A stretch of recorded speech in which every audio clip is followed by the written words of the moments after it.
everybody, and welcome to Rise of the Podcast. I am Jeremy. I'm Kara. And I'm sitting behind some brand new technology. And I'm Bradley. Oh, episode Fancy. 99. Clone Trooper 99. Oh, 99.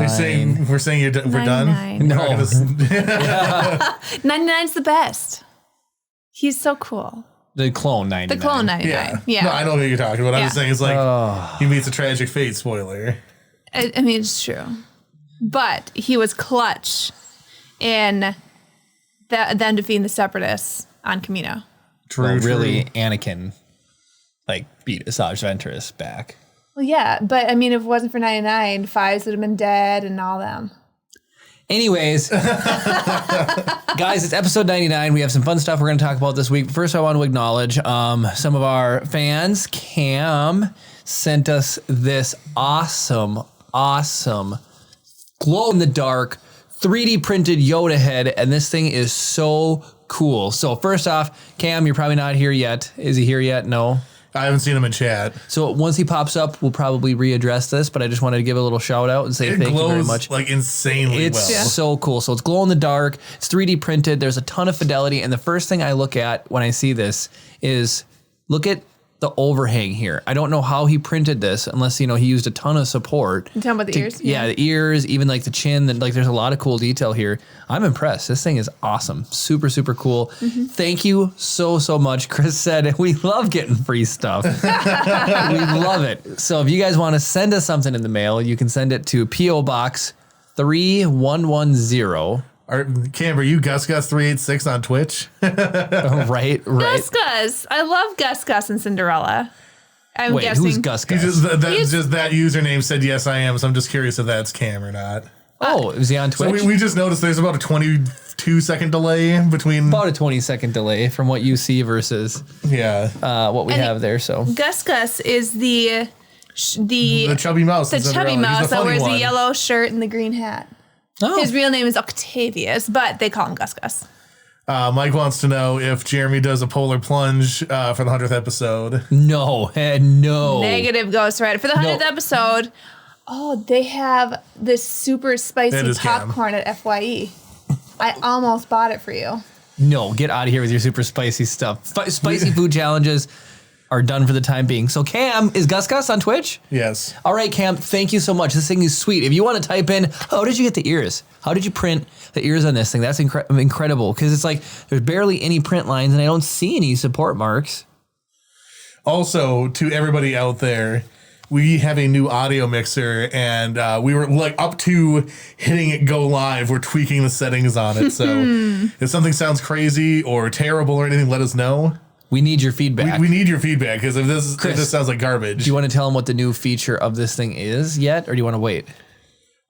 Oh no, we can tell because it's not work. We haven't tried it yet. Yeah, the reason outside of Jeremy, tell me an impressive accomplishment you've had. I was Airman of the Year. So you can play sound effects. Tell us a bad dad joke. Well, if seagulls flew over the bay, they'd be called bagels. Yep. I'm hoping those play through. I'm not monitoring right now, so they should have played. Let us know if you heard funny noises. Let us know. Yeah, the sound effects work. Anyway, we didn't get it for the sound effects. No, that's just bonus. That's just a small bonus. We have it so we can have people call in and be guests remotely. It's something that's been requested. Legitimately call in. Yeah. James. What? I said Jeremy's voice sounds a little weird. Oh, wait, that's his normal voice. Oh. It should sound deeper and better. James robust. also said you need to dress up as Yoda. If anyone's dressing up as Yoda, it's Chip. Yeah, it's true. Yeah, he's but it won't even be Yoda. It'd be Grogu. Grogu. He could be Yoda. Cam said he sent the support marks off of the ears. Nice. So this is a PLA print? Yeah, yep, it's PLA. Okay, so I gush about Adam Savage a lot. Yep. Maybe not on the podcast, but in real life. And he just got a brand new $11,000 resin printer. Oh my gosh. It's like the size of this. It's huge. Oh my gosh. What you can just the print line, they're non-existent in those basically. Well, and then he showed a print that he had done or whatever. And so This one's interesting. So the plate is at the top and it rises up with it. Yep. And you see all the support, like, so it's like the build and then all the supports that had to go to keep it sticking to it. Yep. As it was going up. It was insane, like the lattice work and stuff. Crazy. 3D printing's so awesome. Yeah, it is really neat. Yeah, it is super cool. David says we sound good on the surround system. Somebody says we sound good. Nice. These microphones sound awesome on this. Well, there's always something, right? So how long do we mess around with trying to get the Rode mic to sound good? Yeah, so, okay, here's the thing. This is a Rode mixer. We were using a Behringer USB X32 before. No, USB 1204. And now we're using a Rode Podcast Pros, whatever it's called, right? So it's a Rode thing. We have a Rode shotgun microphone that we use for doing Lego builds and stuff. And it sounds like crap. It sounds awful. Yeah, it's echoey. It's weird. And it sounded just fine before. It didn't sound as good as these anyway, but it sounded great before. Yeah. Mm-hmm. But these, and so we're using Audio-Technica AT2020 XLRs. Yep. For those of you who are curious, with pop filters. Link in the description.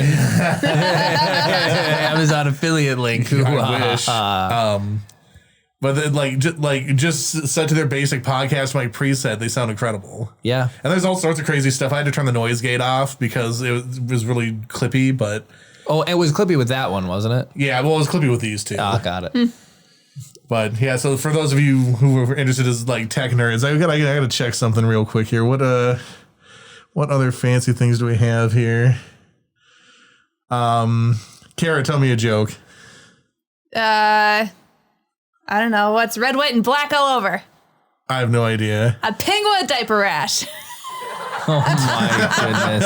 Well, you don't remember those? What's red, white, and black all over? Please. Or white, red, black, white, and red all over? Yes. A newspaper. There. I'm gonna try and not use these a lot, but the temptation is there. Oh, for sure. So you gotta use them once in a while. The sounds that we have, for those of you who are wondering, it's something called intro outro. It just plays like a song. There's laughter, applause, sad trombone, which you've heard like 4 times already. Rim shot, scary, crickets, and harp. Fun. Crickets. The cricket should be the one that plays after Jeremy's jokes. Oh, whoa. Kara's over here just throwing spears at me, just launching them at me. But no, so Chris has been absolutely working his butt off this week in preparation for episode 100. So you're definitely going to want to be here next week. It's going to be epic. It is going to be awesome. It could potentially go for like 3 hours. It's going to be sweet. So I'm definitely going to have to bring a bottle for Chip. That's what you're saying. Yeah. Okay. Or just have Chip get his own apartment because he'll be grown up by the time we're done. With how fast that child is growing, yes. He's already grown like 5 1/4 inches since he was born. I was talking, oh my God, that is the crookedest shot of you I've ever put together. What did you... It's just not level. Hold on, I'm going to try and fix this. And then when you come back, we'll start our big one for the night, which is going to be talking about the last Blockbuster. Which is actually an excellent... Oh, dang. He's going even Yeah. as far as unhooking the HDMI. Crazy. Ooh, hot dog. That's... You'll see. Chris is crazy. Anyways, all right. So first of all, Kara does it. So the last Blockbuster. All right. Super cool. Oh, I get my own angle. The last Blockbuster is a movie that just came out on Netflix. It reminded me a lot of Justin for some reason because just like his desire to own physical copies of media was really cool. But anyways, it's got James Arnold Taylor in it, who is the voice of Obi-Wan Kenobi in the Clone Wars. It's got Kevin Smith, who's responsible for Clerks. It's got a couple comedians that I hadn't seen. He did. So there's the movie Super Size Me, and then this guy did a movie called Super High Me, and then the comedian from that movie he was in that talks about the last Blockbuster. Oh, I appreciate that, James. The shot looks a lot better now. Chris did all that work to... So the guy named it Super High Me, so it would always be right next to Super Size Me. Yeah. I've seen both of those, actually. Are they good? Have you? Yeah, they're interesting. I've never seen either one. So Super Size Me didn't have the same, like, shock value that it was supposed to have on me. Like, because, like, the basic concept for 31 days, he's going to eat nothing but McDonald's. He has to try everything on the menu at least once. And whatever. And, like, he was talking about how, like, by, like, the such and such day, like, he couldn't stand it anymore. But then he physically... or he mentally didn't want it, but physically like craved it. Like he needed he wouldn't feel right until he ate something from there. Then he like felt like he'd like start his day or whatever. It was weird. Insane. And he gained like 40 pounds in a month or something. Oh my gosh. And he just like, he talked about how like there's like the worst possible food, whatever. But here's the thing. McDonald's is not trying to put itself out as your daily meal store. It's just, It's if you want fast, semi-decent food. Right. Quick food. You know, and it's never represented itself as like a health food store or as a grocery store or anything like that. Right. It's hamburgers and milkshakes. Right. That's all it's ever been. The McWrap needs to come back. That's all I have to say. The snack wrap? The snack wrap. Yeah, not the McWrap. The snack wrap. That has to come back. I love that thing so much. It was so stinking good. Why'd they get rid of it? They still have all the components to make it. It's just a tortilla, shredded cheese, ranch, and a chicken strip. Yeah. They have all the parts. Yeah. So it's like... Is there any way you can customize order a chicken sandwich minus the buns, add wrap, add lettuce? So but they don't have the tortillas, do they? Yeah, they have tortillas for the breakfast burritos. They totally do, 100%. It's the exact same tortilla. I used to work in McDonald's. I know these things. They had the snack wrap when I worked there. Why wouldn't they have the snack wrap then? So, I don't know. What you need to do is just get chummy with somebody that works at McDonald's and be like, look, snack wrap is king. That's my goal in life. Right? So, what you need to do, like, and then just find a way to be like, I'll pay you $1.59 for it or whatever they used to cost. Actually, I'm pretty sure I have a patient that works at McDonald's. So you just need to get them, be like, hey, brah. I need you to make me a snack wrap. Oh, okay. So now that we're talking about McDonald's, they have $2 Big Macs right now at McDonald's. What? I know. You know what's ridiculous? A McDouble is $2.29. So there's never an environment right now where you should not order a Big Mac versus a McDouble. Yeah, you literally just order a Big Mac, only ketchup and mustard. You're getting a McDouble on a better bun. Yeah. For cheaper. Isn't that insane? Isn't there more meat on the Big Mac? The same meat. They're both both regular. Oh, okay. Patties. Like little 8-pound patties or whatever. Yeah. They're actually 1/10 of a pound. Ooh. So they get you. I'm sure that's probably what the double stack was at Wendy's. But back to the last Blockbuster. Yeah, sorry. No, So the McDonald's tangent we had to take. So back to the last Blockbuster. So we're going to talk a little bit about it. You can watch it, and you know it's whatever. It's a documentary, so it's good. It's a horse apiece, but it's kind of funny because the movie rental industry has a lot of personal things for me. My buddy David worked forever at our locally owned video store called McDonald Rental, not associated with McDonald's whatsoever. Well, speaking of McDonald's, but yeah. Well, you know, I used to work at Blockbuster. And you worked at Blockbuster. Jeremy actually mentioned that while we were watching the show last night. And so I'll do some of the mind-blowing facts about Blockbuster. So at their peak, they were opening up a new store every 17 hours. Okay, reaching over 9,000 stores worldwide. Blockbuster had reached the point where it was technically too big to fail. So it was like, what the heck happened? And it was not just all Netflix, interestingly enough. Okay, so let's rewind back to what happened. So video stores became extremely popular because the movie industry decided that they wanted to sell their movies directly to the consumers. Incorrect. There's actually more to that. Well, are you going to let me finish? Are you going to talk about that whole lawsuit thing that made home media possible? Yeah. Well, they talk about that, but basically tapes when they first came out cost $100. And so VHS players and tapes were really expensive. So somebody went to the store and they just bought some and started a rental company. And they would just rent them out for a fraction of the cost, which made it really affordable for people to get a slice of it without having to commit to buying the whole movie. And so the movie companies got really mad, and the case went all the way up to the Supreme Court. Well, then that was over home VCRs, basically, because there's only two ways you could watch a movie: in the theater or broadcast on television. Like home media wasn't a thing until the late 70s when when Beta and VHS were like competing with each other and all that. And so the studios claimed, and like very validly, that it's copyright infringement. I don't know how the video store won, to be perfectly honest. Well, that's not even the video store, just the VCR itself. The ability to copy media that is not yours off the television. So did that come? So VHS players came out, but was there a first purpose to record, and then that's when that was why it was made to record live television. That's all the whole reason it existed. Got it. So then they decided it's like to adding sell the record feature onto your radio, so you could record stuff off the radio or whatever. Got it. So then they decided to sell to get a piece of that pie. Well, so because they lost the court battle, saying that like I can't remember the exact specifics. Who was it? I'd have to look it up. It's incredibly interesting. There's like major power players all over the place that were like involved in this whole thing. But basically, it was like the Supreme Court said, no, you're allowed to record stuff off of this, blah, blah, blah, blah, blah, right? So because they lost at that and realized that people are going to just record their stuff off of TV, they might as well get a better version of it directly from them. And then they decided to enter the market at that level. And then, like you said, like the technology was really expensive. And that's sort of where it picks up for you there. Like, then you can get it from that. To pick up from there, we got a big comment. Oh, Brad said, I remember a guy getting charged like $200 for not returning the Terminator and Beverly Hills Cop. Dude went bat crazy. Oh. And that was even before Blockbuster. So here's what so where it goes on to evolve from there is that movie companies just started selling their movies directly to the consumer on VHS. So they priced out what the movie would be worth to an average person, and they did price it. And this is in the 70s at $100. VHSs originally retailed for $100, which is mind blowing. But what they figured out was you could watch it in a limited amount of times. So they were going off of replicating a movie theater experience, which at the time was $3-4 or whatever. And then how many people in your family, right? So if you had 7 people in your family times 3, $21, you do that a couple times and you're going to get your value out of it. Especially when you factor in like concessions and everything else, going to the movies would be, $10 a person or whatever. So that's what they tried to base it off of. And people just didn't want to pay that much to own a copy of a VHS.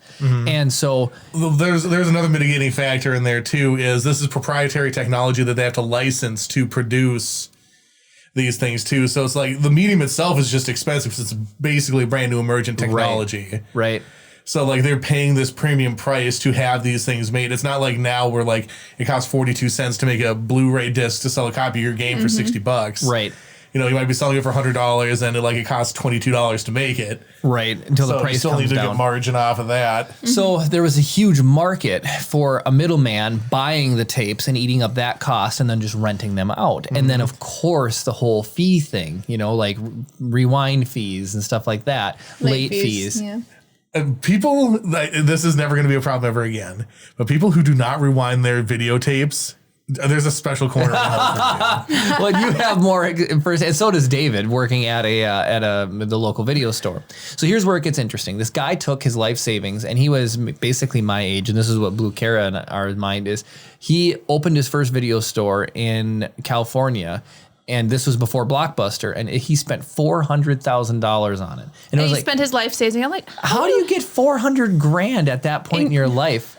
Yeah, I'm not even anywhere near that right now. Yeah, you're only like $350,000. Yeah. How nice would that be? My my debt would be gone. Yeah, I'm lucky if I have $30. Actually, what ended up happening was they only were getting a couple copies of each movie because they had to buy the movies themselves. So they would only ever get a couple copies of each one. So this is where enter Blockbuster. A guy started it down in Texas, and he started this thing called revenue sharing. So what he did was he approached the movie theaters and he said, hey, you give me your tapes. If I charge $5 for a rental, I will give you $3 of it and keep $2 for myself. At this point, it's kind of the best of both worlds. So he was able to up his volume, and that's where Blockbuster came in. Mike offers a theory. He probably sold out everything and cashed out his retirement to do it. Maybe, but he was making money hand over fist. A video rental place video rentals were absolutely insane. I mean, they ended up in every town practically in America, and a lot of them were mom and pops until Blockbuster came along. So the original Blockbuster opened in Texas in the 80s, and within a couple months, it was making so much money that he opened 9 locations. At that point, he caught the attention of the CEO of Waste Management. Waste Management bought them from them and then used it. Oh, and then the other big difference was revenue sharing and computer assets. So when he started his store, he used computers to check the movies in and out, which made it very easy to replicate and set up multiple times over and over again. So that's where this big expansion from Blockbuster came. It was an easily repeatable business model. You know what I miss? The old dot matrix printer sound when you go and rent a movie. eat. Absolutely. Oh, dude. Carbon paper. I don't think McDonald Rental ever got off of that. I think they were on that 100% of the time, which is like nostalgia times 1,000. It's absolutely crazy. Hey, Gabe, welcome. Hi, Gabe. Hey. Hi, Gabe. We're talking about the last Blockbuster, and you can share some of your experiences of what it was like to like go rent movies as a kid. Also, get a hold of Jeremy about some sort of potential thing next week. Yeah, get a hold of me. I'll get a hold of you on Discord or whatever, and we'll work something out for episode 100. Woo. Okay, so now we're going to get into the fun of it, right? So eventually, here's what happened. Blockbuster came in, and they just bought little people out. So they just say, either we're going to come to town and just open up our own location, or you can sell us your location because you're not going to be able to compete with us. And that's what they did. That's part of the reason how they were able to rapidly expand, because we didn't get a Blockbuster until way late in the game. It was like, I'm talking like 03. Yeah, I was going to say it was well after 2000. So we were in high school for sure. Yeah. And so that's what was crazy here is we got a Blockbuster super late. But the big things about Blockbuster versus other mom and pop video stores was they were able to actually put their movies out on the shelf. They didn't keep them back behind the counter. And then they got rid of the adult only section. There was no like adult only section in Blockbuster, so they could advertise as family friendly. Mm-hmm. Yep. Your family video store. But it gave you the opportunity to walk around and interact. Brad? No, Wyatt says I'm too young for this topic. That's sad, actually. You know, it's how depressing is that? And we've talked about the movie rental experience before, like how it was a big deal. I want to like really dive into that here in just a couple minutes. Stick around, Wyatt. You'll be learning stuff. You'll learn stuff. And so, okay, so McDonald Rental was interesting because they actually took the Blockbuster approach, but sort of. They kind of halved it. So they had the movie cases out, so you could interact with them, you could touch them, you could look at the back, you could get to know it. But they had little tabs hanging there. Yeah, little pogs hanging there. Oh, there's no more frustrating feeling than seeing the movie that you want and see somebody walk up and grab the last tag. Dude, it happened. It absolutely happened. Every time I went there, it happened to me. But the flip side of that, there's a flip side. If you were the one to get the last tag. Or, even better, when you walked up and asked if it had been checked in again, and they pulled it out of the bin and gave it directly back to you again. Yep. Like, that was the coolest feeling in the whole world. Yes. Because it was like hot off the press, right? Yep. And at that point, too, it's like I've gotten some of those that were so fresh they hadn't even been rewound. And so, like, you just, like, take it, and then they didn't have to rewind them, you know, stuff like that. Brad commented, I like how he thought that was him and that it could make me laugh like that. Well, usually when you laugh like that, it is Brad. That's the funny thing. Brad's the one who makes you laugh like that. Well, he's got those fun comments. So here's where we can all talk. You need to upgrade your comment game. Here's where we can talk about the nostalgia portion of it. So just let's go back in time now and think of what it was like to rent movies. How cool was it? So, Chris, like, just slap us with one of your memories about it. All right, so, like, this is, like, I'm just going to set up what this ends up being what's called, like, the perfect summer weekend. I'm going to paint a picture for you.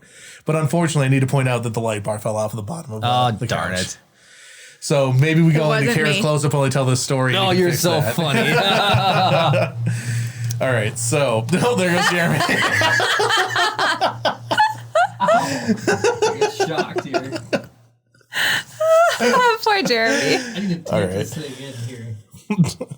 All right, so the perfect summer weekend. So usually would start off, our parents, we'd go grocery shopping either every couple of weeks to once a month, somewhere in that range. Pretty standard operation. There was nothing worse than going to the grocery store on the weekend. It was like you just knew it was going to be like 2 hours. You're going to go up and down every aisle, clipping coupons. It was a nightmare. Grocery shopping. And then in the 90s was a chore. Yeah. Anyway. It was horrible. And so the redeeming factor would always come like you're in the checkout line. You're helping unload cart thing after cart thing. Oh, it was the manual. Everything weighed more in the 90s. I guarantee you. Gravity was stronger. Life was tough. And so you get done, you get all this stuff. You're walking up to the car and the parents are like, you know what? Maybe we should go to the movie store. And then all of a sudden everything changed. Yep. Right? So, like, everything that you just went through suddenly became worth it because you're already out. You already spent a bunch of money on groceries and stuff. What's another $20 to go to the movie store and get some videos, right? And you knew, so it's like, you're all going to be tired and, like, spent from doing the thing. You're going to have pizza. Yep. Right? You're going to order pizza when you get home. You're going to put your movies in. But I'm jumping the gun a little bit. So you get to the movie store, right? And it's broken down into sections. There's your comedy, your new releases, children's stuff. Yep. Like old action, whatever. It's all in there, right? So it's like, of course, you and any of your siblings or friends just go bolting straight for the section of the place that you want to go to, right? And it's like, and it was a win if you and a sibling each got to pick your own movie. Otherwise, you had to come to a consensus on what you wanted. Oh, yeah. Yep. And the amount of negotiating that took place there could rival any presidential summit. Yes. But so you go, you get your movies. You're lucky enough to be the person who gets the last token off the wall for that new Disney release, right? Yep. You're getting Aladdin, and you know you're going to get to watch it. And so then you go up in line. They have the fresh popcorn machine there. It just smells like a movie theater. And you're just like, you're getting in that mindset, right? And you're super excited. And then you forget that as soon as you get home, you have to unload all the groceries and put them away. And that's terrible. Because you have this golden glittering idol sitting in the corner on the countertop waiting to be watched. But then finally, you get through all of that. You put it into the thing. And the person in front of you did not rewind it. And now you got to spend 2.5 minutes rewinding this tape. Yep. Yes. But then you start the movie, and then about partway through the movie, all of a sudden there's a knock at the door. The pizza comes.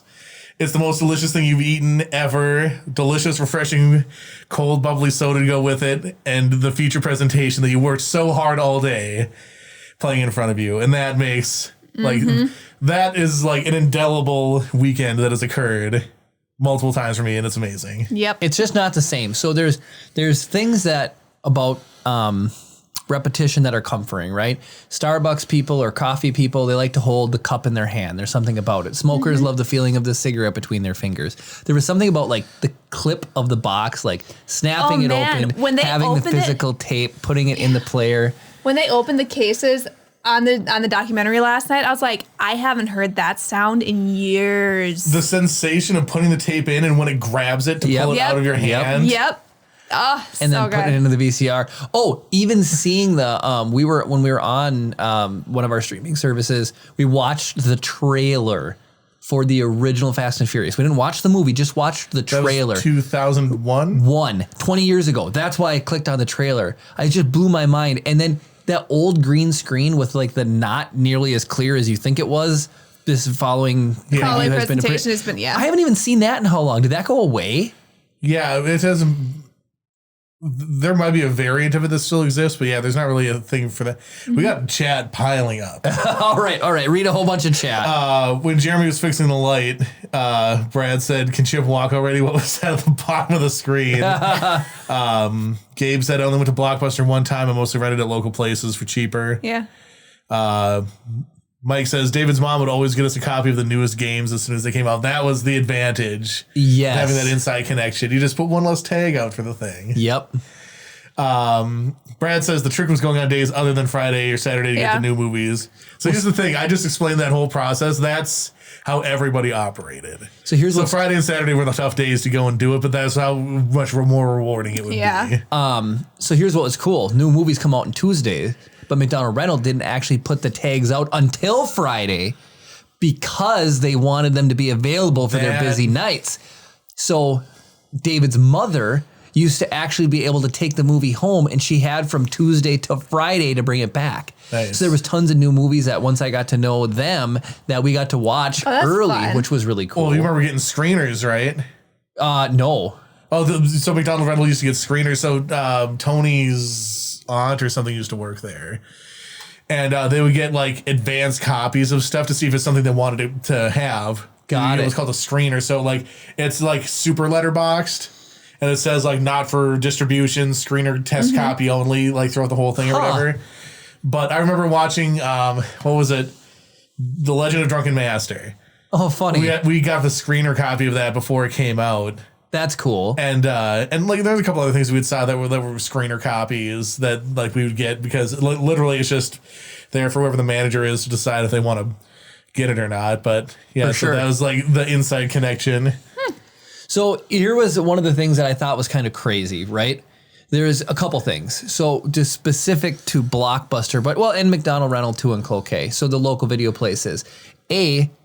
The video store in Cloquet, they went to Walmart to buy their copies for the rentals a lot of times. They didn't have like a contract through anybody. And the last Blockbuster does the same thing to this day. Well, whatever they don't get from their distributor, she'll go to Target and she'll buy I have some interesting insider information about that. Is that illegal? Because it's not the same copy of... Well, not necessarily, but the copies that we would get, we were charged like hundreds of dollars for because we were making money off of them. Yeah. And because we got charged more for those copies, we like let's say like stuff's coming out of rotation. So like we could like, you remember there's like the $5 buy this, get it out of our hands bid or whatever, right? And like some stuff got sent to like overstock centers and stuff like that. But if like, let's say you have 90 copies of Gone in 60 Seconds left over that we just can't do anything with. Right. We had this specific little machine that looked like a little waffle iron that you put the thing in, and it marred the disc to make it unplayable. And No then way. they threw it away. And like you had to track every single one. You could not just take it home. Huh. And it was because of like that whole thing where it's like, because Blockbuster had so many deals with studios or whatever, to get like, they had it exclusively for the first week or this or that or whatever. And because of how much they had to charge for, there's this whole background network of stuff that had to be going. But so part of the rule of that was you had to destroy these copies in a very specific way and log that it was destroyed. Crazy. And yeah, it was nuts. And I remember like... So how long did you end up working for Blockbuster for? 2 years. Dude, that's But a good stretch. I worked not very many days. I only worked because I worked Monday or Sunday night through Thursday night. I worked midnights at the gas station. So I was working Friday afternoon, Saturday afternoon at the Blockbuster. But then because my boss absolutely loved me, I got away with so much crap there. If I hit my targets for stuff, I wouldn't have to come in the next day or anything like that. I never ran the cash register. Nice. All I would do, I could check movies in, and then I would talk to people about what they wanted to play or watch. So That's that cool. was the biggest takeaway from the last Blockbuster that was really fun. So touching the movies and everything aside, it was engaging in conversation with the staff or the employees about movies. So this one Blockbuster employee was telling a story about how this person was getting this movie, and they're like, oh, I don't want to like give you any, whatever, but it's just not that good. And the people would be like, oh, I still want to try it or whatever. And he wouldn't press it, but they would come back and they'd be like, yeah, dude, that movie was horrible. What do you recommend? And then that's when you get to share your like love for like your cinephile love, right? Be like, oh, you got to check out this one or this one or this one. And you get that. I never human watched connection. more movies than when I worked at Blockbuster. Oh, I bet. I easily made more money on free rentals than I did on wages. Yeah. But then, I got a couple of chat to catch up on here. I can't remember if I said this or not, but Mike said we're doing a great job of making us all feel old. Yeah. Brad said people used to swap out 3-day rental tapes into 1-week rental boxes until people caught on. Oh, it's a scam running there. David said most of the screeners were B titles. That's true. They weren't usually like if the Avengers was coming out, you wouldn't get a screener of the Avengers. But right. If like some indie title was coming out, like Army of Darkness. Yeah, something like that. James says, still waiting for Chris to work on this show. JK, love you all. Yeah. So where were we on the... making recommendations, sharing all your stuff with people. Yep. So you had that aspect of the movie rental thing. And that's the other sad thing about Walmart 19, as we'll say, is you're talking about the popcorn. People used to, people just stuck their hands directly in there. I mean, it came with the little things, but I mean, we all ate that popcorn and we're alive. Yep. We're alive here today, Luckily enough. And luckily enough. But no, so the fun thing too is that this was specific to McDonald Rental. They had movies playing. So I remember David Wiley's get to pick his favorite movies and just like throw those on there and have those going while people were walking around and things like that. Yep. But so you had the physical media of it. And so now we'll get to Blockbuster specifically. So Netflix enters the picture, and you know this, Chris, is that they were mail first. They were mail in. Yeah, that's the only service they had. That's the only service they had. It was a mail subscription service. And then before that, before Netflix streaming became super big, or right around the same time, they ended up getting, Blockbuster ended up getting bought by Dish Network. It's a satellite company. And Dish started them down the path of their own streaming service. They had Blockbuster like on demand and everything, and you could like go home. Blockbuster was streamed before Netflix streamed. Yeah. Exactly, right? So here's the thing that blows my mind. And I don't know if I'm taking anything out of what your story's going to be. But this is from like my inside perspective. So one of the things I had to do was suggest people sign up for the free week of Blockbuster Online, right? Yep. And I remember like there's this whole thing where Netflix is trying to get a deal with the post office to get priority over Blockbuster for delivery. Dang. And everything. That was like this whole thing. But like that aside, here's the insane value that Blockbuster was trying to give people. So like they had on-demand streaming, unlimited titles. You could just stream everything you wanted. Yep. Right? Granted, this is like 07, 08-ish maybe. Yep. Somewhere in that range. I don't know, that's super clear on the date. It's got to be pre-08 because we'll get to that. Okay, so yeah, so this like 07 range. Like people's internet strength, the bandwidth that people had was like just on the edge to be able to stream. It was like you're still always buffering. Yep. It was like the internet we have here. Exactly. So it's Blockbuster pushed it a little too hard, a little too early, which is the problem. But anyway, so like because the interface wasn't super clean and easy to use, and it was still like it was almost like a Web 2.0 layout. It wasn't as polished as Netflix's thing ended up being. So like there were some problems, but like they knew that Netflix was going to be doing streaming soon. They wanted to beat them to the punch, and it's one of those things where like they just did it too early. They struck too soon. But so not only would you get unlimited streaming, but you would also get the unlimited streaming and the same number of videos by mail that Netflix was doing. You could either send your stuff back in the mail or bring your mail copy into the store and trade it in for a free rental. So let's talk about that for a second. So right around that same time, the lure for Netflix, right? You created a queue. Your DVDs were in a queue, and then they would send you two, and so you never had late fees because you didn't get your next movies until you mailed the old ones back. So right around the 07-08 time frame, Blockbuster announced, and they played the commercial, and it instantly hit me with the waves of nostalgia. They're like this bunch of this angry crowd. They're like, no more late fees, no more late fees. And these Blockbuster employees drop the banner that say no more late fees, and the crowd like gets silent and they can't believe it and they start cheering. The CEO of Blockbuster at the time got on and said that they were doing that to try to compete with Netflix and just dominate the market. That cut their revenue not by a third. Down to a third. To a third. Mm-hmm. Down overnight. Overnight. They went and lost that much money. That's how much money they made in fees because of how like the revenue sharing. They had to give so much of the movie rentals up. So that's where a big part of their money came from. Well, and then there was even one guy that they were interviewing during the whole entire thing. And he said at that point, I just kept the movies. Like if there's no late fees, why return them? Exactly. You know, so he said that he would go rent it for like $5, a movie that's like $20, rent it for $5 and then keep it. Yep. So that's the part that bit him in the butt. And then right around that time, so here was the deal. Netflix had a smaller footprint and a bunch of cash. Okay, they did. They had a bunch of cash surplus. So that's when the 08 bubble hit. When that big famous hedge fund bank thing that had been around for 150 years that started the whole 2008 recession and crash, when they announced their bankruptcy and all the stocks collapsed, Dish needed to just basically start closing down stores because Blockbuster was spread too thin. They went too hard and too fast into the streaming market and into the rental, you know, like just having all these stores and everything that they couldn't stay afloat. And that is where the decline happened. And then as soon as they lost their foothold, it was over. They could never come back and compete with Netflix, which is absolutely crazy. Well, at one point they could have purchased Netflix. Yeah, well, okay.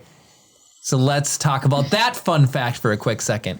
Yes, Best Buy, Blockbuster had the same thing. It's the same colors, They're both rectangles at a weird angle. Yep. Blockbuster had the opportunity to buy Netflix, and then did you know the straw that broke the camel's back for the guy who started Netflix? Do you know what happened? I think so, but what's up? 100%. He was mad in the 90s for a $40 late fee from a movie he got at Blockbuster, and that was his inspiration to start Netflix. He was like, I'm going to start a company that they don't have any more late fees. And so he figured out how he could do it and started the mail-in theory and the queue, and then just send them back when you're done. That way you can just like watch them as much as you want. Did it bring up that Netflix offered to sell themselves to Blockbuster? Yes, it did. Yep. And they had the opportunity. And they imagine what it would be like. Like you've got little old Netflix walks in the room, and you've got like all the woofs of Blockbuster hanging around the table. And they're like, ha ha ha, get out of here. They can just do it themselves. Yeah, that's what got them. Yep. Like it was that, like you're saying, that perfect intersection of like, had they just bought Netflix, Blockbuster would still be here. Yeah. Absolutely. Well, because their infrastructure wouldn't have gotten spread so thin. They wouldn't have to worry about changing their return policy. Yep. All of that would have been mitigated. Mm-hmm. had they just acquired that. And it was only for like $1 million. Yeah, exactly. It wasn't very much at all. So let's go down that rabbit trail. The fun thing they did in the documentary was they showed Stranger Things, but instead That's of like what I was going to bring up. Go ahead. Yeah. Go ahead. All the Netflix shows, you know, how it's like a, TV show by Netflix or whatever. Yeah. Yep, exactly. Yes. And instead of that, it came with Blockbuster, the same sound, but Blockbuster, and then Blockbuster Original, Stranger Things, Blockbuster Original, Handmaid's Tale, stuff like that. Nice. So it was kind of funny. It was super crazy to think of all the things we've gotten because of Netflix. Mm-hmm. It's absolutely just crazy. It's super cool. So is this like, are you making it so that people don't need to bother watching the documentary? They technically don't. And if we'll finish on this. But it's funny. There's a lot of like comedy throughout the whole entire thing too. So it's worth like hearing everybody else's opinions, like the people they're interviewing, like James Arnold Taylor does voices throughout the whole entire thing. Okay. Yep. And then there's the comedians that actually, just, they make it funny. And then who's the one guy with the gap between his teeth, balding on top, gap between his teeth? We were like, we can't believe he used to work at Blockbuster. Oh, yeah. I know you know him 100%. You haven't seen The League, but he's, even Fresh Off the Boat, he was the chef in Fresh Off the Boat. Yeah, he was. A famous actor, but he used to work at a Blockbuster. Okay. And that was kind of Kevin cool. Smith worked not at a Blockbuster, but at a video store. Oh, and Kevin Smith did some self-depreciation humor, and he's like... Freaking Brad. What? See, he makes you laugh like that. You can't spoil a documentary. This is true. What platform is this doc on? Netflix. That's the twisting of the knife. It's a Netflix original documentary. Bad. Is on the last Blockbuster. Oh, skewered. It just came out. You should look him up. Look up Andre from The League, and then it'll tell you the name of the actor. Okay. Or is Chris? Are you looking it up? Yeah. Oh, okay. Paul Scheer. That's who it is. Yeah. So he used to work at a Netflix. And then who's the geologist guy from... from Big Bang Theory. Yeah. He also was he was the taxi driver in The Mandalorian in the very first episode who gets eaten by the ice monster. He's in it as well. Okay. He reminds me of Bill, to be perfectly honest. Yeah. Brian Posehn, he's hilarious. Yes, I love him. I told Jeremy, I was like, he's a guy I think I would enjoy knowing. Like, he's just kind of like friends with that big brother, just kind of like, his stand-up is really good. He does stand-up? Yeah, it's on Netflix. What? Look it up. Yeah, it's really good. Like, and he's huge. Like, if we were able to land a guest like that on this podcast, he would fit right in. Oh, cool. He loves Star Wars. Like, he does bits about all this stuff or different. How his wife hates that he gives all these collectibles and stuff, and he's like, you don't understand. I love his voice. He did a bit in there about how he gave his daughter, I think he's his daughter, a VHS tape for this documentary, and it's like this cool Iron Maiden, it's a documentary or a movie about heavy metal, and there's just this awesome metal shining armor knight thing on the front, and she was just so fascinated by the tape inside, the physical VHS tape, and he's like, she ignored the cool box art, you know how he talks. It's so funny. Oh man, it's super, super cool. Brad said he figured we'd be stoked that James Arnold Taylor was in it. I love James Arnold Taylor. We watched that, and I'm bummed out because he's been trying to figure out his place in the world, right? Even James Arnold Taylor. So you know what he struggles with? He doesn't know where to put his media. So we put it right here on Rise of the Podcast. Right? Yeah, right? Come and join us. We listen to his podcast, and he distributes that through iTunes, but he quit doing that as of May of last year. So the shout out that Kara got for my birthday by him that he did, which was crazy enough, he was only 1 or 2 more episodes than that. Then because of COVID and everything, he wanted people to be, he wanted people to be connected. So then he switched to video. So then he did video only. And then that was on YouTube. But then he hates YouTube he hates this one, he's disappointed because every time he posts a video, he immediately has someone who hates him that goes and dislikes his video. And it really affects him. But the fact that he brings it up in every single one of his podcasts, he's probably just throws and fuels on the fire and then keeps motivating this. Just ignore it. Just ignore it. And the guy will be like, oh, this isn't fun anymore. Because he says he'll post it, and 15 minutes after posting, the guy will dislike it. But his podcasts are anywhere between 45 minutes and an hour and a half. Yeah. And so he's clearly he didn't listen to my entire podcast, so how can you dislike it so quickly? So that in one of his podcasts, he was like, there should be a time limit. Like you have to listen to so much of it before you click.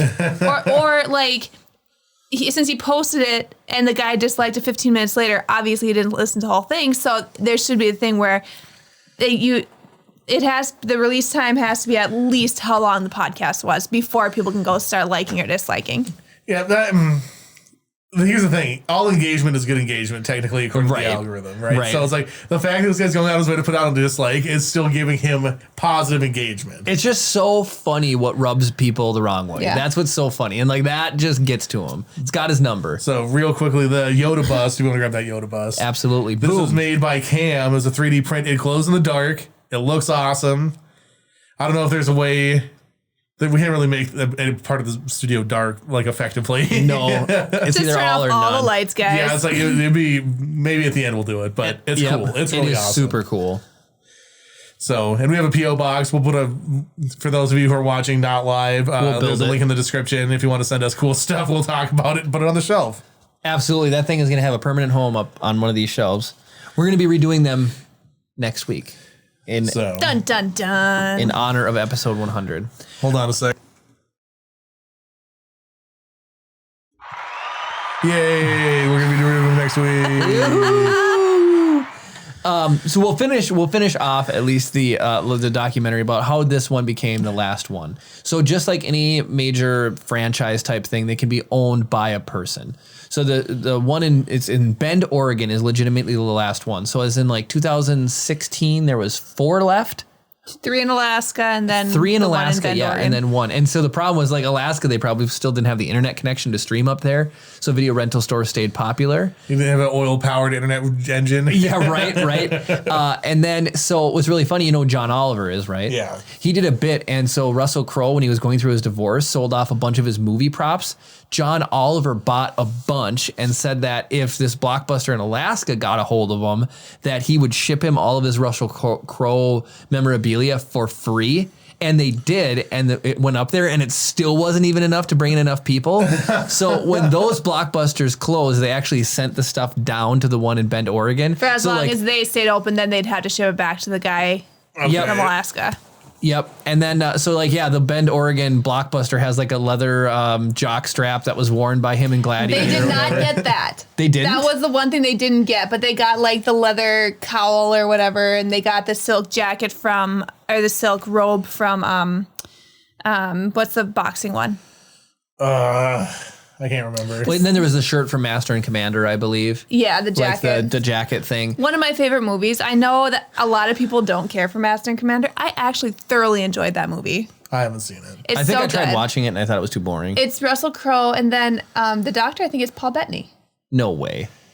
I'm fairly certain. Look that up. So I just wanted to say this. So Russell Crowe forever will be tainted by the South Park episode where Russell Crowe was in it. Oh, funny. And there's a little jingle, and it's like, making movies, singing songs, and fighting around the world. And then Russell Crowe's like, hey, I'm Russell Crowe. Yep. Paul Bettany.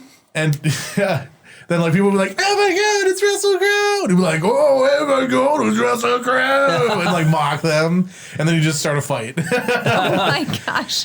And like, I don't even understand. I don't even know what the rest of the episode is about. But it's like they're trying to get Russell Crowe to stop doing whatever, and he's just constantly getting into fights. And there's like a reality TV show called Fighting Around the World with Russell Crowe. So there's this last Blockbuster, right? And in Bend, Oregon.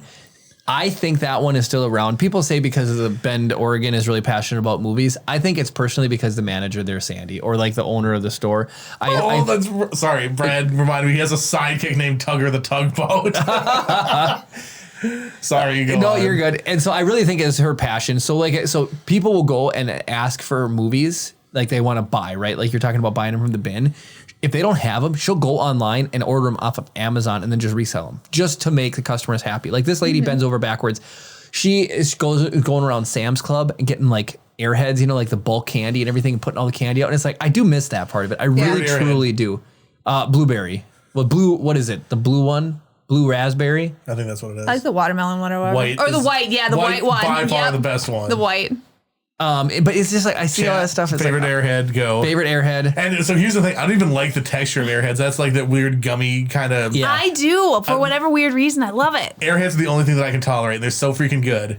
But I didn't because anything ranging from like an airhead to like a gummy worm, that texture range is really off-putting to me. Twizzlers, stuff like that. Laffy Taffy. Yeah, it's like the secret to Laffy Taffy, right? Jokes. Well, no, when you buy the big Laffy Taffy bars, how to make it easier to eat? Put it in your pocket, like everything. You slap it. Oh, that's right, because it breaks it up. You slap it. So it's bendable, right? Like you can take a Laffy Taffy and bend it, but like when you go to bite it, you get miles and miles and miles of it. Oh. My dad taught me that, and I did think it was the coolest thing ever. You just grab the Laffy Taffy, you just go whack really hard on the counter quickly, just a quick snap of it, and it busts it into perfect bite-sized pieces. So you never get like the stupid pull. You can just bite it and eat it and go about your day. What's your favorite Laffy Taffy?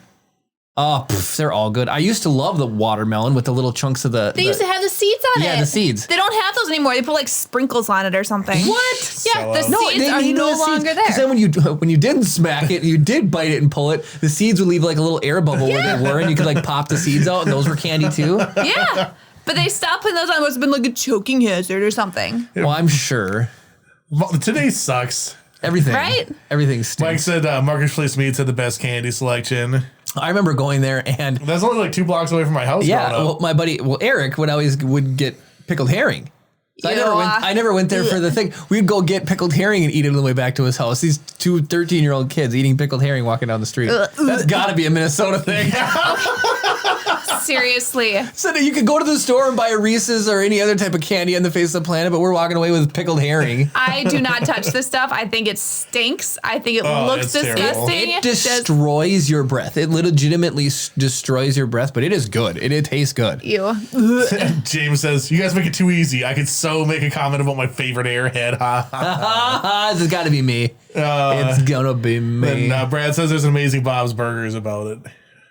Changing candy formulas, I'm imagining. Oh, cool. That's super cool. Okay, so one thing I did want to talk about from the show. They said that they could remember the specific smell from Blockbuster. I don't remember the smell from Blockbuster, but I 100% remember the smell from McDonald's videos. I'm sure it's probably very similar. So, Chris, you worked at Blockbuster, so you'll get this more. The cases that the Blockbuster things came in, especially VHS, the plastic would always get rolled at the top because people would fidget with it. That like outer plastic coating. Yeah. It would curl in like a scroll. Yes, it would curl exactly. And so, it was super cool. They took the documentary, put it on VHS, and then put it in a Blockbuster case and then gave it to every celebrity to like talk about at the end of the documentary, and they like handed it to them. And then they looked at it and it had like all of the dot matrix printout like information on the side and everything. Oh, it was so cool. How good did you get? Because you had to actually, they stored the movies behind the actual box, like out on the shelf. We didn't have very many VHSs by the time I was doing it. We were 95% DVDs. Yep. So, and here's the thing, the DVDs were actually in the cases. Yeah, right? Yeah, totally. So you had to use this little magnet thing or whatever. The locking strip. And I actually figured out there's a way, if I can't remember exactly how to do it now. So there's 3 magnets in there. And it's basically, so imagine like there's a straight line, and there's a up left, middle right, bottom left. Okay. So then you set it exactly into this thing, and the magnets get sucked across, and they line up in the center. Got it. So there's a way that you could actually just go squeeze, and it would go shooting out of the thing. Like if you squeezed exactly where those things were, because they were kind of springy. Yeah. If you did it exactly at the same time, and it's like I think the middle finger was underneath, and then the pinky was on the top. You just goes like squeeze, and it go boom and shoot out, and then you can open up the case. No way. Interesting. Like it was obviously working at a Blockbuster is easy to practice it, not working there. Police can Slim Jim into a car. Chris could one hand open up locked DVD cases. Just be like, "Bakoo!" Well, our stupid magnet thing got broken, so there's supposed to be a little thing on there where you slide it down and it stops it right where it's supposed to be, and then you just go, and the thing slides out. And this one is like, unless you knew where the sweet spot was, it's like swiping a credit card 900 times, hoping to get in the right spot to get it to come out. So eventually I just figured out how to like just squeeze it out. I just picture like at home, if parents tried to like keep their kids out of the DVD case, every case was like that. Like, let's just say all DVD case was like that. It's like, oh no, I locked my keys for my DVD. Chris, you need to come, rig it open. Yeah, Brownie's DVD locksmith service. Open up DVD cases. That's super funny. But anyways, the documentary looks like they wrapped up in October. They got their license renewed. She has to renew their license for this specific location from Blockbuster every year in October. It's on a year-to-year basis. From Dish. still, and they've been letting them use the name, so it's still open for a while. People travel from all around the world to go to this location and go visit them, and it's pretty neat. It was pretty cool to see it, you know. Brad says with your performance that you just did, you should get into voice acting. I would love that. Watching James do all his voices, Arnold Taylor, it's so ridiculous. Yeah, but do it, Barney, or That's the worst Fred Flintstone I've ever heard. I can't do it. I never said I could do Fred Flintstone. It's more gravelly than that. You know what stinks? Hey, Vaughn. I can't do Wilma, where's my brontosaurus? The one it's that not good either, but it's close. The one that absolutely breaks me is Christopher Walken. James Arnold Taylor does. I actually think he sounds better than Christopher Walken. Like, everybody thinks that they can do Christopher Walken. I can't. No way. I used to work on trying to do different voices, and I got pretty good at a couple of them. I used to have an okay Christopher Walken, but from not practicing it, when I try and do it, it sounds like Bill Cosby for some reason. It just slips into that, and I don't know why. Brad says that might be his favorite shirt you've ever worn. It's brand new. It's brand new. This is the first time this shirt has been out. Yep. It has never made an appearance before. I actually bought this for Kara, and when she had a baby bump, but it is a man's, but if it's the baby bump, right? But when we ordered it back in like October or even September when the celebration was supposed to happen, August of last year, but they're like, oh, it's pre-order, so it just got shipped a week ago or whatever, and I finally got it. So, okay, yep. Chris, no, I wish you could mute me for a second. Can you mute everything? Just mute the entire show. We're gonna talk about Brad. All right, hold on.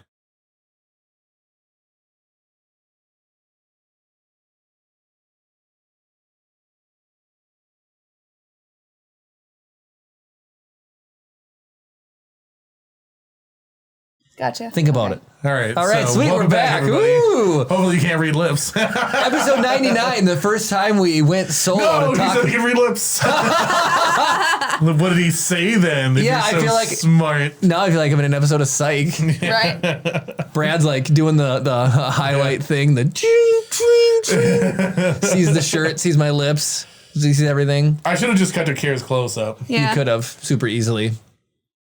So yeah, it's just the film he's trying to get me to do my Christopher. You've heard my Christopher Walken, Ryan. You know it's not good. It just turns into Bill Cosby. It's so funny. Well, that's like if I try to do a British accent, it always ends up just turning a specific one. I don't know if it's Scottish or Australian, but I cannot. I don't know how I people can do a good Australian accent. Do an Australian accent. Okay. All right, mate, so here we are down in the outback. We're going to get ourselves a Foster's and go out and strip on the barbie. So if I try to do like Scottish or Irish or even English or, like a British accent, it all just ends up merging into one thing. So I hate doing them. Well, so here's what I realized. So like my Australian accent's a lot of like yelling, like, oh, mate, yeah. And it's like, you remind me of the Aussie guy. Right? But like, we know Australian people, like Anthony Snape, he doesn't sound like that at all. No, he doesn't. Like, he definitely sounds a lot like closer to like what people think like British English sounds like. Well, so have you ever heard of any Aussie Man videos? No, but I follow a couple Australian YouTubers. Okay. Aussie Man guy really, so he does like he'll voice over, and so there's like a cat fights a praying mantis, and he voices it over. Okay. Super funny. But I'm thinking of like Margot Robbie Australian, like her actual natural accent, very pretty, very elegant.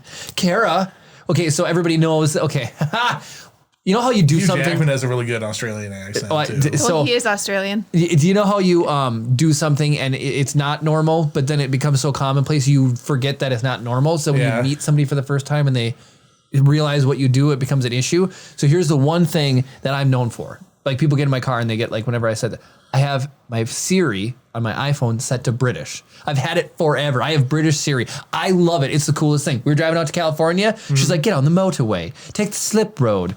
She does everything. Roundabout. I love it. It's epic. Epic when the way she talks. Everything's different. Directions, everything.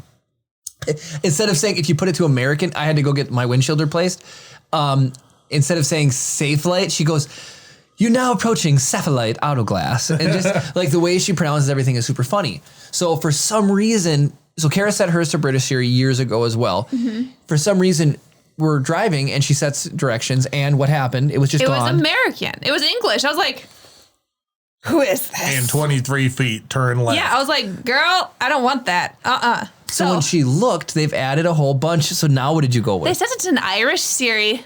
Nice. So now so they've got specifically Irish Siri now. They've got Australian Siri. So now it's like it's one of those things. I've had British Siri for so long. I don't want to switch, but now I want to switch. I want to like cycle there's through. Australian, there's Irish. I wish I could have a shuffle. Like just pick these other accents, please. Yes. Right? Who you never know what you're gonna get when you put in directions. I don't use the whatever I think it's called Bixby. Got it. The default Google voice. Yeah. I don't like using voice control stuff at all because it doesn't work. Well, but like for me, I won't use voice control per se, but I'll put in like directions even to your house, right? And I'll hit go to, and then what she reads me comes back in British as well. That's what's fun.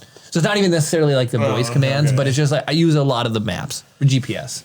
I'm trying to think of like I kind of do that David Attenborough. I did that one time. I was like, here we see the wild Jeremy Manthe sitting upon his chair. Oh, his voice is one of my favorites. He makes another comment hosting the podcast. Oh, I love David Attenborough. We just watched recently that documentary, which we can't spoil documentaries apparently. The new one he did about Our Planet or something Our like Planet, that. but like how species are going away and stuff He's like like that. a million years old. I'm surprised that he's still going. Yeah. He just has another one that's come out since we watched that one. He's got a new show out. How old is he? He's old. He's gotta be in old. his 90s. Oh, he even talks about like over his career, how much more dense the wildlife used to be when he used to go and do his job. And he would like go watch and do commentaries and go do filming and stuff like that. And he talked about like how the tree population, the forest population has like significantly gone down by like 60% or something like that since he was 94. He's 94. 94 years old. He's only 4 years older than my grandma.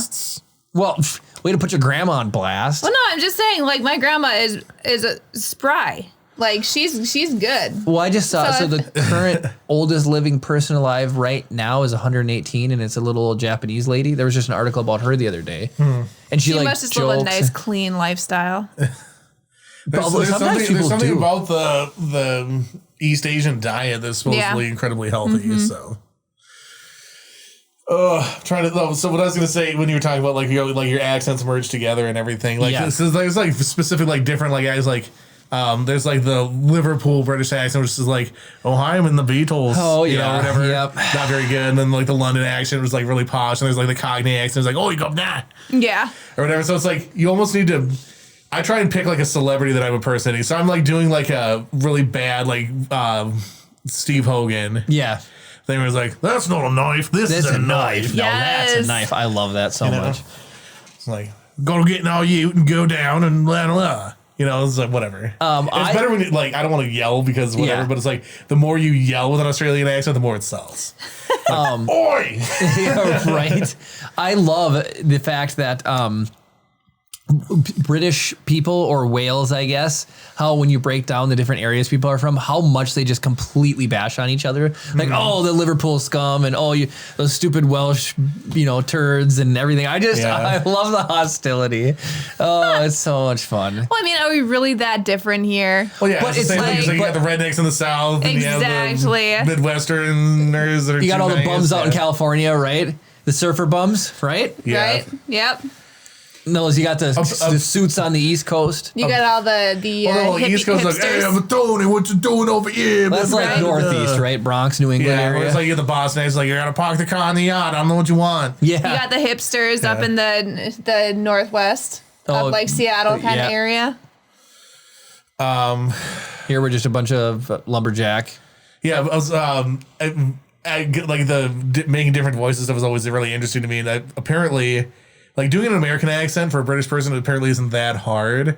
But doing specifically a Southern accent, which is like a really easy accent for I think I was like, "Howdy y'all, I'm from the South." Apparently, that's very hard for people with an English accent to do. Well, so for me to do it like well and mesh it into conversation is kind of tough. Like when you have a real Southern accent, and women have very pretty Southern accent, like specifically Southern. I think you're thinking of like the antebellum Southern accent. That is my favorite. That which does not From really like exist Gone anymore. with the Wind and stuff like that. Yeah. Oh, that is so cool though. But Makes me melt. Yeah. Sorry, I'm not Vivian Lee. Calm down now. I'm trying What? She was what's her face from Gone with the Wind. In Gone with the Wind. Is it Vivian Lee or is it Vivian Leigh? Vivian Lee. I think it is. Don't know. You've seen Gone with the Wind? No. I mean, tomorrow is another day. It's a long movie, and I've 3.5 hours long. I've only seen it like twice. how many VHS Frankly, my tapes? dear, I don't give a damn. How many? Actually, like the first time they swore in film. Is it really? Yeah. Yep.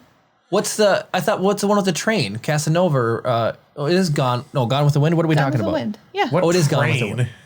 Frankly, my dear, I don't give a damn. I thought they're outside of a train. No, that's Red Butler. That's the Shirley. I don't give a damn. No, you're talking about Frankly, I don't give a damn.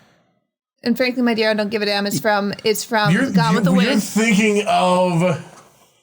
You're thinking of Casablanca. Casablanca. Which is like my grandma's favorite. Casablanca. Casablanca, yeah. Yeah, however it's pronounced. But yeah, so you're it's like the things don't amount to a hill of beans in this world. They're not a lot. You're thinking of that monologue. Oh, dang. I got to look it up now. Yeah, Casablanca, favorite movie line. I want to know if Brad's watched these. Come on, Brad, back me up here. Gone with the Wind. I've only seen it like twice. Like I said, it's probably been a good 20 years since I've watched it. Yeah, it definitely must be Gone with the Wind. Clark Gable and Vivian Lee. Yeah. Because the big one from there is just Here's Looking at You, Kid. Oh, that is the big one from... Play it again, Sam. And that's like at the very end of the movie, isn't it? Brad said he'll watch anything once. That explains why he sticks around here. Of all the gin joints in all the towns in all the world, she walks into mine. We'll always have Paris. Round up the usual suspects. Wow. Man, Speaking of the usual suspects, that's a freaking good movie.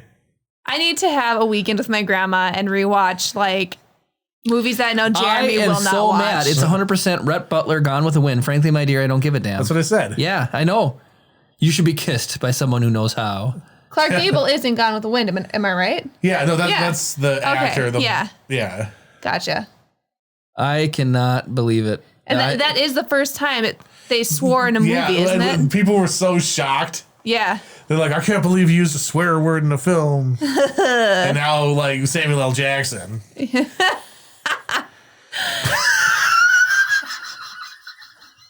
What?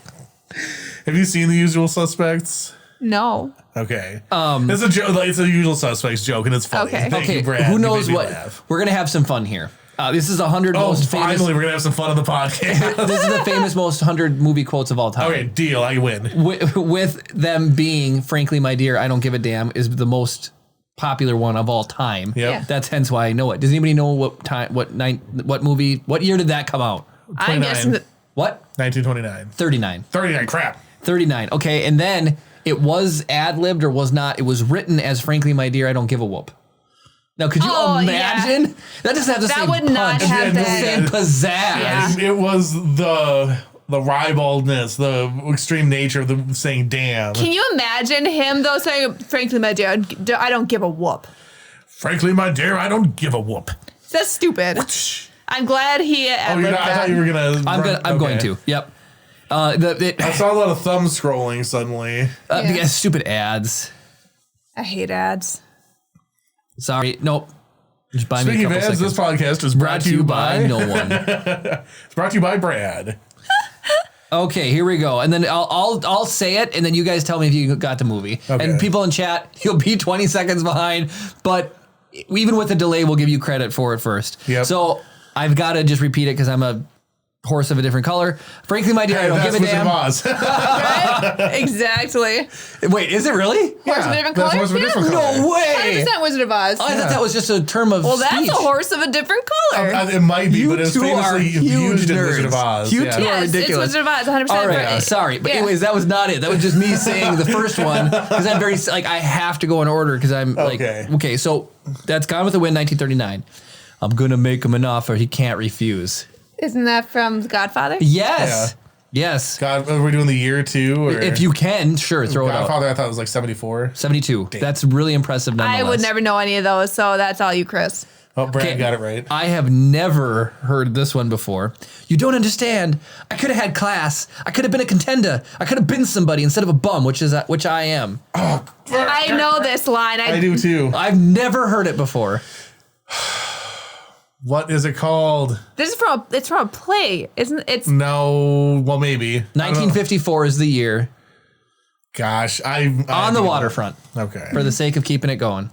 Okay, this one, I'm going to cut the first word, or I'll just do the whole thing. It makes it too easy. Toto. I have a feeling we're not in Kansas anymore. Wizard of Oz. What year? That was 39 as well, wasn't 39 as well. I was going to say that was the 30s. Here's 39 is a big year for movies. Yeah. Here's looking at you, kid. That's The Casablanca. Okay, what year? 44. 42. Go ahead, make my day. Dirty Harry, 73. Sudden Impact? Well, that's okay. So Sudden Impact, that would have been 79. 83. You're close to all of them. All right, Mr. DeMille, I'm ready for my close-up. Oh, gosh. If you know this, I'm going to be so impressed. I don't know the name of the movie. I don't either, but I know. This is like 55, somewhere in that range. 1950, Sunset Boulevard. Okay. Have you guys seen Sunset Boulevard? I have not. I saw it watched in college. That line sounds really familiar. Okay, number 8. I'm surprised this isn't higher. I'm serious. May the force be with you. Star Wars. Return of the Jedi. 83. Fasten your seatbelts. It's going to be a bumpy night.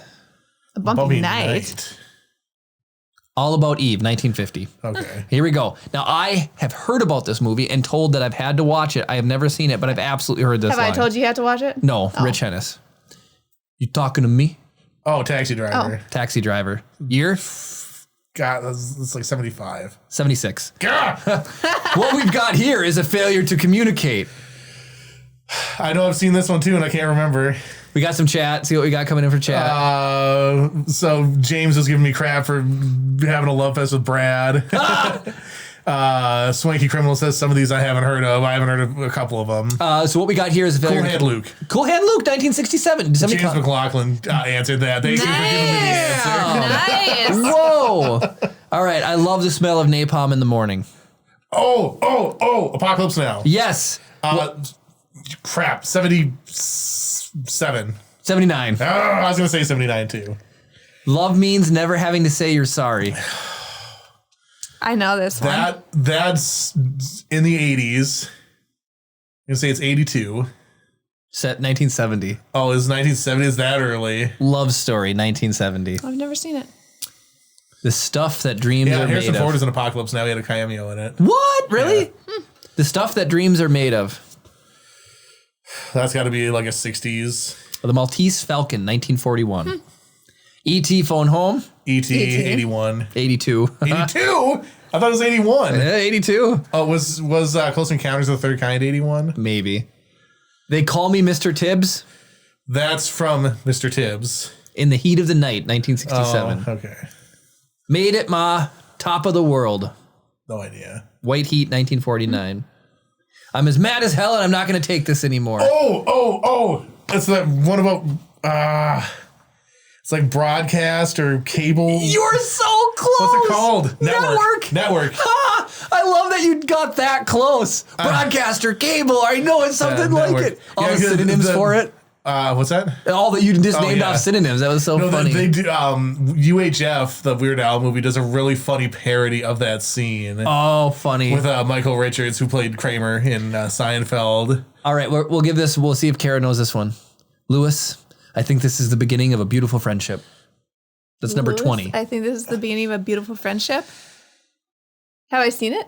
It's been on the list before, this movie. It's been on the list. I think I know what it is. What is it? Casablanca. Yep. Oh.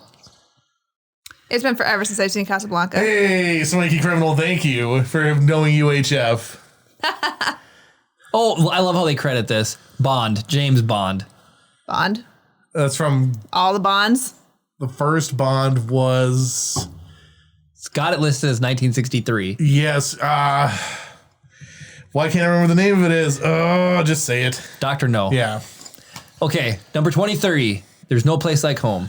Wizard of Oz. Yeah, man, Swanky Criminal, you're on this. Wizard of Oz, 1939. Hold on, what's that? I missed. There's No Place Like Home. Oh yeah, Wizard of Oz. Okay. Oh, I actually know this one. Show me the money. That is.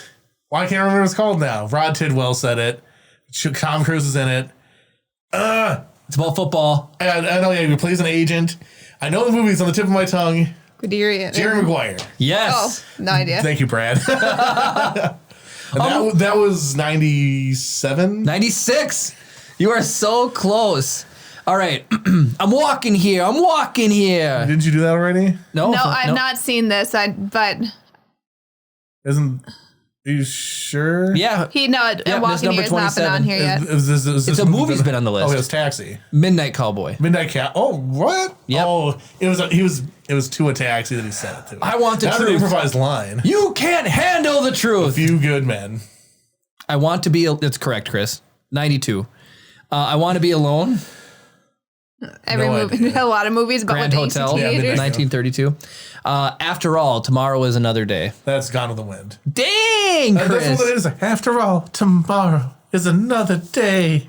I'm guessing Vivian Lee says that. Yeah, okay. That's the closing line of the whole movie. I actually know this, but I would not have known it without seeing the name of the movie. I'll have what she's having.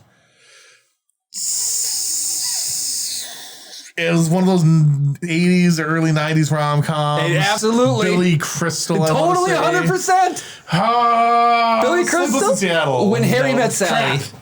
I know that one. Tom Hanks. Okay, you're going to love this one. Chris is going to beat you to this one, too. You're going to need a bigger boat. Jaws 70. Yep. Oh, crap. 5? Yes, Chris. 75. Oh, man. This comes in at 37th. No way. This should have been way higher in the list. I'll be back. Oh, Terminator. Yeah. Oh my goodness. 84. Badges? We ain't got no badges. We don't need no badges. I don't have to show you any stinking badges. The Good, the Bad, and the Ugly? The Treasure of Sierra Madre? Oh. That was mid-70s. If you build it, he will come. Field of Dreams. Yes, it is. 93? I have been to the Field of Dreams. 89. Oh, that's... Okay. Do you know where the Field of Dreams actually is? It's in Iowa, isn't it? Yes, it is. The worst state ever. All right, we'll go to 50 and quit. But I gotta get. We're almost there. This is 40. We don't need those stinking badgers. That's a UHF. Thank you. See, though, that's how I know that line. That's what's funny. I know that line. Badges. We don't need no stinking badges. Yeah. Okay. My mama always said life was like a box of chocolates. You'll never know what you're gonna get. 2. Okay, this one's fun. This is 94 for Forrest Gump. We rob banks. I don't know how that's a classic line, but. Bonnie and Clyde, 1967. I can see that being. Yeah. We'll always have Paris. Isn't that Casablanca? It is. Daryl says if it's not Shaun of the Dead or Hot Fuzz, I'll probably forget the name even if I've seen it 100 times. Both classic films, by the way. I See Dead People.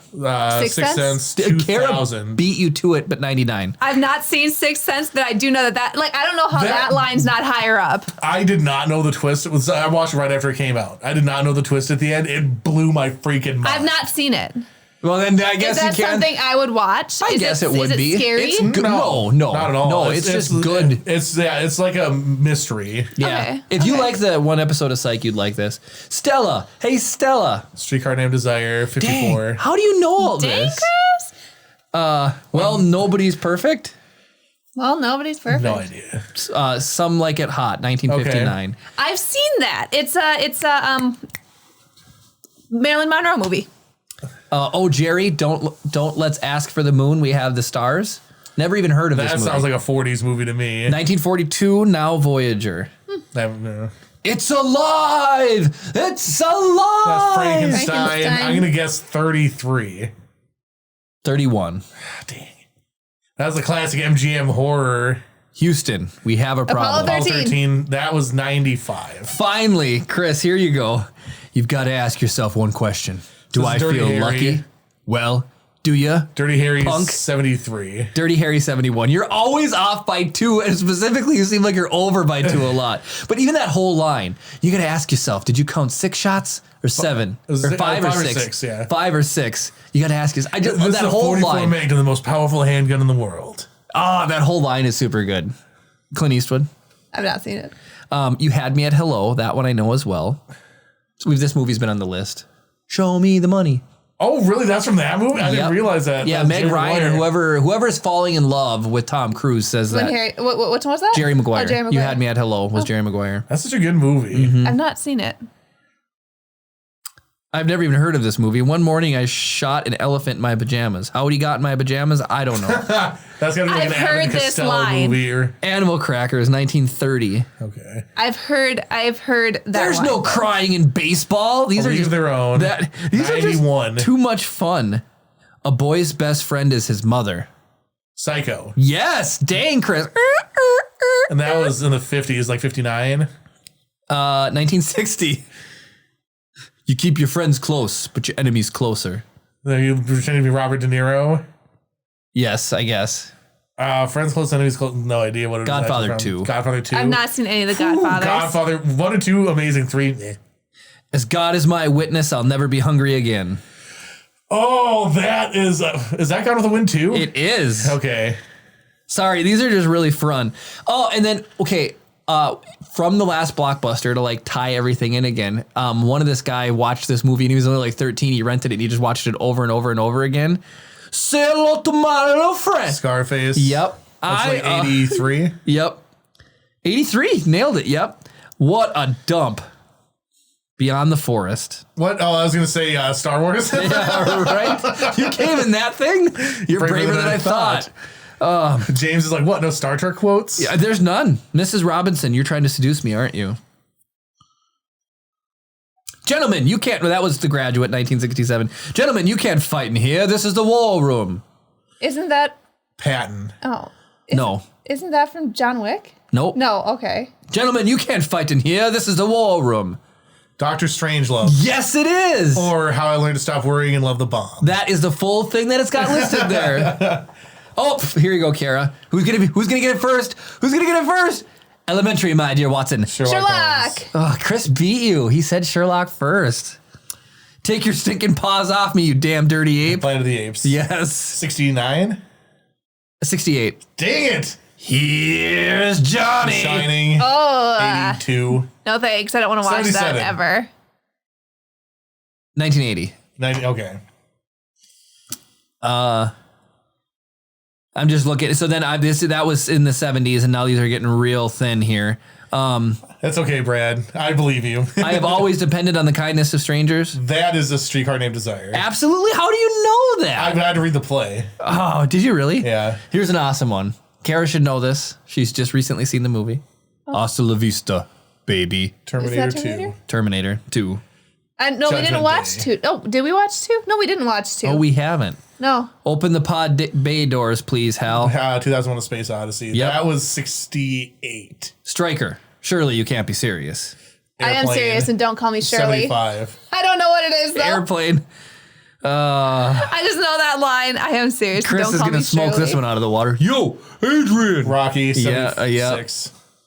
Toga. Is that Midway? National Lampoon's Animal House. Oh, Toga. Okay. Toga. Yep. Animal House, that was like 77, 78, something like that. Listen to them. Children of the Night, what music they make. Is that Phantom of the Opera? Children of the Night. Night of the Living Dead. Dracula. Oh. Is that like with a 30s Dracula? 1931. Oh, no. It wasn't the airplanes. It was Beauty killed the Beast. King Kong. Yes, Chris. 34. Wait, the one with Jessica. No, never mind. Here we Jessica go. Lange, but- I am very sad it is this low. This is the only reason I'm keeping going because these are super good. I hope this is fun. I think this is a blast. Jazz participating. Okay, here we go. Ready? Karen, you got to win this. My precious. The Rings. Chris still said it faster than you. I know. I'm sorry. It takes me a second to register. Poor things. Kara's brain. I've heard this movie. I'll just go for it. I've never seen it, but my mom loves it. Listen to me, mister. You're my knight in shining armor. Don't you forget it. You're going to get back on that horse, and I'm going to be right behind you, holding on tight, and away we're going to go. Go. You've got mail? No. Your On mom Golden loves it. Pond. Oh. I've never heard of going that. That's so funny because now that one I've heard of. A martini, shaken, not stirred. James Bond. Was that from the first one? Was that from Dr. No as well? Mm-mm. That's going to be Thunderball. Goldfinger. Dang it. Goldfinger was 66. Who's on first? That's it gotta be a baseball movie. I know it's an Abbott and Costello routine. The Naughty 90s in 1945. Okay. When the Albin, because that could have been, Yeah. whatever. I know you guys will know this one. Cinderella story out of nowhere. A former greens creeper now about to become the Masters champion. It looks like a miracle. It's in the hole. It's in the hole. That is The Legend of Bagger Vance. Caddyshack. Okay. Isn't that the one with the that's golfers? Bill Murray's line. Yeah. That's Bill Murray's line. The not golfers. seen Isn't that the golfers? Yeah. He says something about killing the Brad golfers. totally nailed it. Yeah. Caddyshack's a good movie. Oh, here we go. I would know this one if I was playing this one. I feel the need for speed. Gun 84. Yes. Wow, Chris, 86. Gosh dang it. Carpe diem. Seize the day, boys. Make your lives extraordinary. Mimi is probably disappointed in you right now. Patton. Probably. Dead Rocky Poet Horse? Society. Oh. Oh, Okay, God, that's a I've great only movie. seen that once and I cried, and I'm not a crier when it comes to movies. I would have figured Captain My Captain would have been the quote from that. Yeah. My mother thanks you. My father thanks you. My sister thanks you. And I thank you. Godfather? I don't know. Yankee Doodle Dandy, 1942. Okay. I'll get you, my pretty. Will And your do. little dog, too.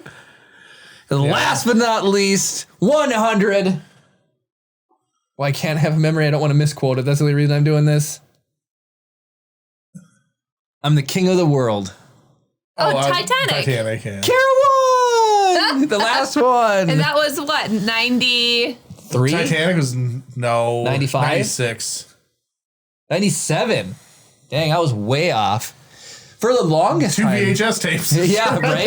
Yeah, it was. For the longest Bring time. it all the way back Right? around. That was the biggest movie in the entire world for quite a few years. The only movie to tie it for the amount of Oscars or whatever is Lord of the Rings, Return of the King. Nice. Both of them are way too long. Apparently, if you make a 3.5 hour movie where everyone you like dies at the end. They just don't, the critics just don't finish it. They just assume it just keeps going and it's Yeah. good. So they just give you the most for it. I'll tell you what, Return of the King is an excellent movie, though. I think the first one is better than the third one. I like them all, really. Obviously. Jared says, I believe it was a 4 VHS set. We're like 2 hour or 2 tapes of special features. I just remember the double box Oh, yeah, Yeah. for sure. for Titanic. Which one has the Battle of Helm's Deep in it? Two Towers. Yeah, the middle one. It's a solid movie. It is a solid movie. The only problem I have with it is it's literally like the middle of a movie. It just starts in the middle of nowhere and ends in the middle of nowhere. That's true, the Two Kings. Yeah, 2 towers. The Two Towers. 2 Kings. Where is the one with the elephants and then That's the third one. That's I'm no man and she stabs him in the Return of the face and that only counts as one. Return of the King. Yeah, And that's then all. when the Riders of Rohan show up and save the day, Return of the King. that's a really good movie. Okay, Chris. I don't think it's bad. I just like the build-up? heroic beginning, Yeah. like the impetus, the call to action. It's so good in the first one. Well, Gandalf is probably the best in the first one, in my opinion, because he's like more likable as the gray and he's more funny. Yeah. As the white, he's all serious, and then Yeah. the sun is always shining on him, and he's just I get teary-eyed when Theoden comes over the hill and You gives should- gives his speech to all of his his Riders of Rohan. I'm just like, I like that you shall bow for no man. yeah, that part, yeah. The hobbits begin to bow, and he's like, my friends, you bow to no one. I love and that. everybody Oof. bows to the hobbits. It's like, That is good cinema. Brad Right says he there. loves when the trees fight at Saruman's tower. yeah. Oh, that is the best part. When the one's on fire and he dunks his head. Yeah, into the yes. That's so Yes. And how they're not gonna start, and then how the hobbits like convince them to, and then they like go down there and they get all mad. It's so funny. And then you were just talking about one of them, Are like you the teary-eyed? well of the you shall bow to no man. Oh, yeah. That part, oh man, that part is so good. Yeah. It just invokes such emotion. But no, you were telling me the story specifically about one of the Ents that was like faster than the other Oh, ones. Quickbeam. So in the books, there's an Ent called Quickbeam, and he is faster thinking. He's more forward thinking than the rest of the Ents. And so when Must they're be like an Emerald Ash. right. So when they're talking about what they're gonna do about Isengard and Saruman and stuff like that, Quickbeam, like the moment the hobbits asked, he knew exactly what he wanted to do, but it took the other Ents forever to finally decide. So he was put in charge of watching Pippin and Merry. But it's kind of cool. But okay, my beef with Two Towers is the fact that Haldir showed up and Haldir died. In the books, Haldir, the elves, they don't show up to Helm's Deep. And Haldir doesn't die. So I was angry in theaters when I saw him show up and die. I was like, no. What? Why would you kill a cool character like that? What's the spider's name? Shelob. Shelob. I A spawn of Ungoliant. I always get confused with Aragog from Harry Potter. They're the same thing. I just remember, and that's actually from the Hobbit movies, right? That it stings. Yeah. Isn't that from the Hobbits? That's why Bilbo calls it the sting. Because Bilbo stabs. So they're in the forest. But is that the same spider? No. No, it's not. No, those are spiders. I thought sting only glowed around orcs. It does. It does only glow around orcs. But it's named Sting after stabbing a spider, I thought. Yep, it is. Okay. Okay. See, I know something. All I know. Oh. Man, we got some deep into some Lord of the Rings all of a sudden. Ooh, that's good. It's good, real good. People like it. They need a mix up. Yeah. When we talk Lord of the Rings, we need to have AJ here. My brother. I need to rewatch. So here's the thing. I've watched the first Lord of the Rings movie about 40 times more than the rest of them. I always have the intent to watch the trilogy, and then I watch the first one, and then I usually end up falling asleep by the end of it, and then I just don't have any energy to do the second and third one. I love having an actual background, but like a blue or a green screen would be fun, because then you can be putting up like a forest right now, and we're talking about Lord of the Rings, or like all the funny gags and stuff you could do, but this is a real wallpaper background. I was gonna say, I'm pretty sure if we did put up a green screen, I think OBS has like live keying. It sure does, yeah. So it does, because that's how everybody does their streaming.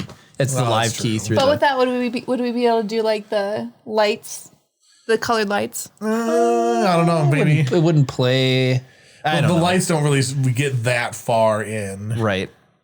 The hot spots from these ones are probably more of a concern. But oh yeah, I suppose if you just did it over where R2 is and not the wood framing. Oh yeah, that's a point. That's a point. David has never watched any of them all the way through. Oh, what? Okay. Is wrong with you? It's time to wrap up, sadly enough. But then I do want to try that one test really quick after the fact. So I had to play the sad trombone noise for wrapping up.